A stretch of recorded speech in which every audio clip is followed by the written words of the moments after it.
부동산 거래 위법행위 천여 건이 되었다. 이러니까 집값이 오르지. 이제 9월 달에 무슨 신문이 나오냐, 집값 드디어 꺾이나, 이런 신문이 9월 중순에 나올 거예요.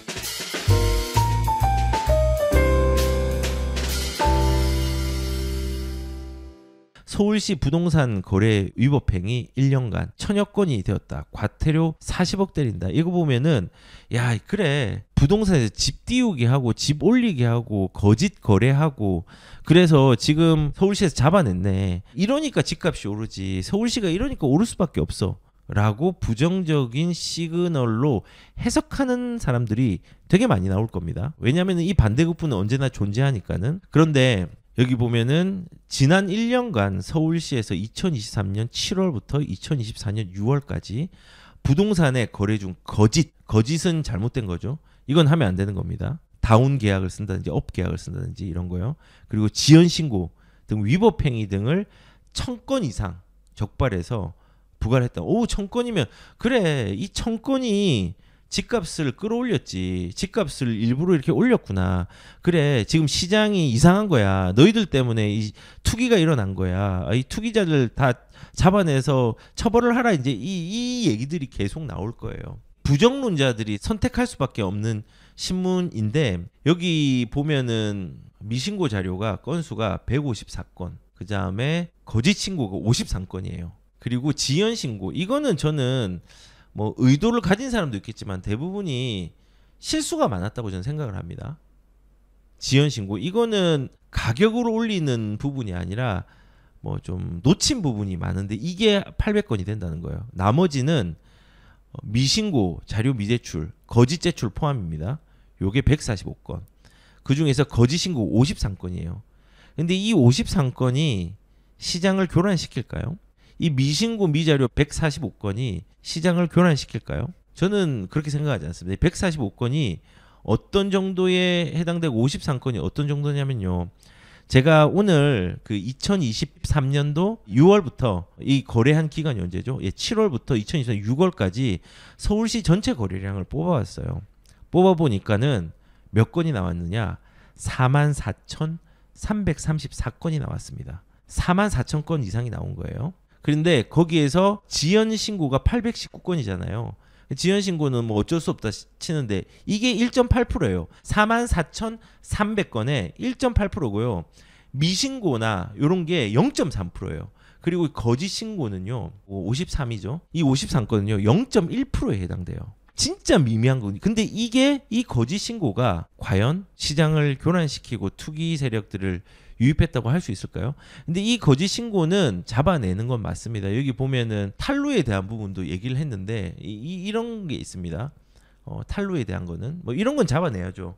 매도인 A씨와 매수인 B씨가 있는데 4억 3천에 거래했는데 3억에 거래했다고 신고했다는 거예요. 그러면 이거는 다운 계약이죠. 다운 계약. 그러면 이거는 매수인 매도인한테 과태료가 2천만 원 이상이 부과가 됩니다. 그리고 이 다운 계약과 증여에 대한 부분도 좀 잘못된 게 있는데, 혹시 이제 좀 조금은 사족들을 얘기를 하면은 이 다운 계약이나 업 계약들 쓰시면 안 됩니다. 뭐 방송에서 말하기는 그렇지만은 분양에서는 다운 계약을 사람들이 관례적으로 좀 쓰는 것 같아요. 그리고 이게 뭐 전매 제한이 있는데 이 다운 계약을 쓰고 이러면요 거의 100% 걸립니다. 이거는 하시면 안 됩니다. 하시면 안 되는데, 아니 다운 계약은 왜 쓰느냐? 이거는 매도자 매수자한테 다 좋거든요. 매도자 같은 경우는 양도세가 줄어들고요, 매수자는 취득세가 줄어들어요. 그래서 다운 계약을 쓰는 거예요. 그럼 업 계약은 왜 쓰느냐? 업 계약도 많이 썼거든요. 업 계약은 매도자가 원래는 파는 거를 한 5억짜리인데 6억에 파는 거예요. 왜 6억으로 적어놓냐? 그러면은 양도세 많이 내는 거 아니야? 양도세를 안 내고. 1주택자에 한해, 이게 모든 사람이 업계약을 쓸 수 있는 게 아니라 1주택자이면서 12억 미만짜리의 주택에 한해서는 비과세잖아요. 그 비과세니까는 내가 4억짜리가 12억이 되든 4억짜리가 8억이 되든 상관없이 비과세가 됩니다. 그러니까 업계약을 쓰고, 매수자는 양도세가 나중에 줄어들죠. 내가 4억짜리를 돈을 주고 6억을 샀으면은, 만약에 8억까지 올랐으면 4억에 대해서 양도세를 내는 게 아니라 2억에 대해서 양도세를 내는 거거든요. 그렇기 때문에 이런 부분들 다운이나 업을 많이 씁니다.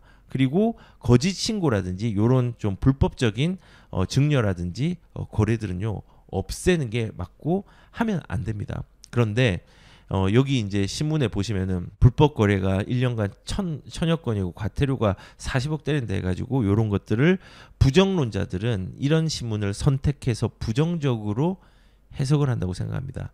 봐라, 세력들이 있기 때문에 그런 거 아니냐라고 분명히 얘기할 텐데 거기에 대해서 기준점을 잡고 현혹되시면은 안 된다고 저는 생각합니다. 그리고 지금 이제 9월 중순 정도에 나올 신문 중에 하나가 저는 이제 어떤 생각을 하냐면요. 매수를 주저하고 있다. 이거 보면 이제 집값이 떨어지는 걸 생각을 하겠죠. 서울의 아파트값 분위기 미묘하게 달라졌다. 어떻게 달라졌을까요? 그러니까는 오르긴 하는데 둔화되고 있다. 지금 이 얘기를 여기서 하는 거거든요. 근데 이게요 거짓말은 아닙니다. 사실입니다. 송파구가 뭐 이렇게 많이 강남 상구의 강세는 좀 지속이 되었는데 서울시는요 오르긴 올랐어요. 오르긴 올랐는데 상승폭이 조금은 둔화되고 있는 양상들이 보여요. 0.30%, 0.28%, 0.26%로 2주 동안에 0.3% 올랐다가 그 전주에는 0.28%, 그다음에 2.6%, 0.26% 이렇게 이제 줄어드는 구간이 지금 생긴 겁니다. 그래서 실질적으로 서울의 아파트값 분위기가 미묘하게 달라졌다는 게 꾸준하게 상승폭들이 계속 유지가 되거나 올라가다가 지금은 조금의 둔화가 생기기 시작했습니다. 이게 언제부터 생겼냐? 7월 한 셋째 주부터 생겼어요. 셋째 주, 넷째 주부터 둔화가 좀 생겼는데 왜 그럴까요? 저는 개인적으로 생각하기에는 7월 말 8월 달에 휴가철 때문에 거래량들이 다소 떨어졌거나 거래 신고를 지연하고 있는 부분들이 다소 늦추고 있는 부분이 있다고 생각합니다. 그래서 이 추이를 정확하게 알려면요 8월 중순 정도 되면 알 수는 있는데 조금 지금 분명한 건 뭐냐면요 8월의 거래량들이 지금 7월에 집계가 아마 8,500에서 9,000 사이가 나올 것 같은데 그거보다 비슷하거나 못할 가능성이 있습니다. 지금 이 추세로 가면은. 그러면은 이제 9월 달에 무슨 신문이 나오냐. 집값 아파트 분위기 미묘하게 달라졌다가 아니라 집값 드디어 꺾이나 이런 신문이 이제 9월 중순에 나올 거예요. 제가 예전에 3월 중순에 이 얘기 했잖아요. 6월 이후나 7월 이후에 영상에 나와 있습니다. 6월, 7월 이후에는 시장에서 하락한다는 얘기들이 거의 대부분 사라지고 다 상승 얘기를 할 거다라고 얘기를 했는데 실질적으로 7월, 8월 되니까는 진짜 그런 현상이 일어났습니다. 근데 그 이유가 거래량이 증가하고 있었기 때문에 그렇거든요. 근데 지금은 거래량이 늘어나긴 하지만은 둔화의 양상이 조금 일어나고 있어요. 근데 이거를 확실히 아는 거는 뒤늦게 신고하는 것들을 확인을 해봐야 되는 부분이 있고 그리고 지금 추이로 간다고 하면 8월의 거래량 자체는 7월의 거래량보다는 조금은 적어지거나 비슷한 수준으로 갈 것 같습니다. 그러면은 이게 계속 떨어질 것이냐? 저는 지금 전세가가 둔화가 되고 있지 않거든요. 그리고 이 양상들은 어떻게 갈 거냐면요. 만약에 진짜로 상급지들이 둔화가 된다면요. 상급지나 고가의 선호 아파트들이 크게 올라갔기 때문에 쉬어가는 구간이 나올 겁니다. 그리고 만약에 이 쉬어가는 구간이 생기면요. 지금 거래량들이 비슷하거나 둔화된다고 하면 이게 이제 하급지로 갈 겁니다. 또 그 다음 하급지로 갈 겁니다. 그래서 이 고가 아파트나 상급지가 잠시 쉰다고 하면은 그 쉬는 구간 동안에 잠시 그 거래량은요 주변으로 이동됩니다. 지금 매매 수급 지수가 지금 거래량들이 서울시가 이제 감소를 했지만 아마도 이런 부분들이 만약에 9월 달까지 유지가 된다라고 하면은 이제는 경기도로 조금 더 확산되는 속도들이 빠를 겁니다. 경기도 같은 경우, 서울 같은 경우는 2주 연속 이 매매 수급 지수 자체가 조금 줄어들었지만요. 경기도 같은 경우는 전주 대비해서 매매 수급 지수가 2배로 올라왔거든요. 상승폭이, 거래량 폭이나 이런 부분들이. 그래서 우선은 이런 현상이 좀 나타날 텐데 지금 이게 한번 일시적으로 둔화된다고 해서 시장의 전체를 판단하지 않았으면 좋겠습니다. 그리고 집값은요 영원히 오르지 않습니다. 그러니까 영원히 오르기만 하지 않습니다. 작은 하락과 큰 상승이 결합해서 우상향을 하기 때문에 그러면 쉬는 구간에 사면 되겠지. 근데 가격의 하단은 계속 올라갈 겁니다. 예전부터 지금까지 그래 왔던 것처럼. 근데 우리가 그 하단을 맞추는 거와 언제 하단을 찍고 상단을 찍는지는 아무도 알지 못합니다. 우리는 미래에 알 수 없는 것과 알 수 있는 걸 구분해야 되는 게, 알 수 없는 건요, 언제 얼만큼 어떤 아파트가 오를지는 모릅니다. 그러면은 우리는 알 수 있는 건요, 본질이 괜찮은데 시기적으로 저점이라고 생각되면은 인플레이션이 일어난다는 것은 알고 있습니다. 안동의 저기 나홀로 아파트 인플레이션이 일어나도 미미합니다. 오히려 화폐 가치가 얼음처럼 녹을 수는 있습니다. 근데 상급지나 아니면 진보의 입지는요, 본질이 괜찮다면 시기적으로 어려움을 겪고 있는 거지 이 어려움이 영원하지 않다는 겁니다. 제가 그래서 초두에 부산 사람들한테 그 얘기를 했습니다. 부산이 지금 미분양이 6천 건이 넘어가고 11년 만에 최대 수치로 나오고 있다. 지금 심각하다라고 얘기하지만요. 반포도 미분양이었고요. 서대문에도 그 DMC 파크자이 같은 경우도 미분양이었고요. 그리고 레미안 퍼스티지나 파크리오 이것도 미분양이었습니다. 동탄 위례도 미분양이 있었고요. 그 다음에 방배동에도 미분양이 있습니다. 청라도 미분양이었고 송도도 미분양이었습니다. 하물며 마레프 같은 경우도 미분양이었습니다. 경쟁률이 미분양 경쟁률이 0.42밖에 되지 않았습니다. 그리고 그 해운대 아이파크도 미분양이었습니다. 미분양이 되게 많았어요. 그리고 아파트 값이 2년 이상 지금 넘게 하락세가 있다. 서울시, 경기도, 인천도요. 2010년부터 2013년까지 하락기였습니다. 중간에 살짝 봉우리처럼 올라오는 타이밍들이 있었지만요. 꾸준하게 가격들이 움직이지 않고 내려갔습니다. 그런데 2년 이상 내려갔다고 서울의 본질이 바뀌었나요? 경기도의 본질이 바뀌었나요? 아니거든요. 부산 지금 2년 이내 하락 맞습니다. 이번에도 하락에 대한 부분들이 있었습니다. 그런데 이게 영원하다 생각하지 마십시오. 좋은 입지와 수요자가 많은 곳은요, 생존합니다. 반면에 수요자가 미미한 곳은요, 퇴락할 수도 있습니다. 조금의 아쉬운 결과들을 낼 수 있습니다. 그래서 저는 부산 사람들이 서울과 수도권과 인천의 움직임을 봤으면 좋겠어요.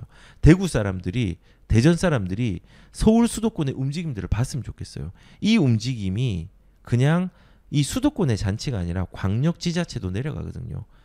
그리고 일부 지방에도 내려가겠죠. 근데 저는 지방 투자를 조금은 선호하지 않고 여기서 추천하지 않는 이유는요. 지방 투자는요, 선수들이 하면 잘합니다. 언제 낄낄빠빠를 잘하거든요. 언제 치고 빠져야 될지를 잘 알거든요. 근데 그냥 돈이 마냥 작다고, 투자금이 작게 들어간다고 그냥 경험 없이 들어가다 물리는 경우가 되게 많거든요. 매수가 어렵죠. 근데 매수보다 더 어려운 게 뭔지 아십니까? 매도가 훨씬 어렵습니다. 해보시면 압니다. 매도가 얼마나 어려운지. 주식도 똑같아요. 주식도 매수는 너무 쉽잖아요. 매도가 진짜 어렵습니다. 언제 팔아야 될지, 손절을 언제 해야 될지, 익절을 언제 해야 될지, 이거 판단하는 게 쉽지가 않거든요. 그래서 뭐 지방은 뭐 오르는 지역도 있겠지만은 광역지자체를 제외하고는 조금은 선수가 아니거나 정말 확실한 어떤 각오가 아니면은 조금은 조심스럽게 접근하는 게 좋고, 광역지자체에서 상급지 같은 경우는요, 지금 너무나 싼 아파트들이 많습니다. 서울과 경기와 인천의 흐름을 보시고 그 흐름을 복사해가는 그 지방 광역지자체의 가격의 흐름들을 한번 상상하시면서 그 지역을 좀 접근하시는 분도 있었으면 좋겠다는 생각이 듭니다. 제가 아까 초대에 말씀하는 것처럼요, 부동산은 성공하는 사람들이 대부분 평범한 사람들과 비슷합니다. 똑같이 고통을 가지고 공포를 가지고 좌절을 가집니다. 그리고 남다른 통찰력이나 재능이 특출나서 막 여러 가지 어려움들, 이런 어려움들을 극복하는 게 아니라 침착한 평정심을 가지고 있어서 그 어려움에 쉽사리 휩쓸리지 않을 뿐입니다. 이런 평정심을 가지는 게 중요합니다. 부산이든 아니면은 수도권에 있는데 아직도 가격들이 움직이지 못해서 물려있는 사람들도 평정심을 유지하십시오. 그리고 그 평정심을 조금 이어가다 보면은 내 순서가 올 겁니다. 그 순서를 어떻게 그 기회를 활용할지를 지금은 고민하지 걱정으로 마음을 채우는 사람들이 많이 없었으면 좋겠습니다. 그리고 무주택자 같은 경우는요, 지금이든 상승과 하락에 상관없이 나한테 맞는 필수제 주거지를 혹은 자산을 꼭 하나는 가져가는 게 저는 중요하다고 생각합니다.